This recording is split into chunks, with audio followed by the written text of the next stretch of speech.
വീണ വിജയന്റെ ഹവാല ഇടപാടുകളിൽ പ്രവാസി വ്യവസായികളിലേക്കും അന്വേഷണം. വീണയുടെയും മുഹമ്മദ് റിയാസിന്റെയും സുഹൃത്തുക്കളായ പ്രവാസി വ്യവസായികളെ കേന്ദ്രീകരിച്ചാണ് ഇ ഡി അന്വേഷണം നടക്കുക. കള്ളപ്പണം ഹവാലയായി കടത്തി വിദേശ വ്യവസായ സംരംഭങ്ങളിൽ നിക്ഷേപിച്ചിരുന്നുവെന്നാണ് ഇ ഡി അന്വേഷിക്കുന്നത്.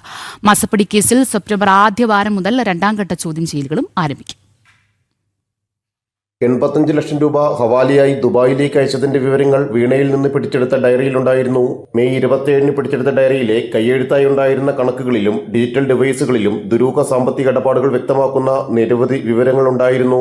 ദുബായിലേക്ക് ഹവാലയെ എത്തിച്ച പണം സുഹൃത്തുക്കളായ ചില പ്രവാസി വ്യവസായികളുടെ സംരംഭങ്ങളിൽ നിക്ഷേപിച്ചതായാണ് സൂചന.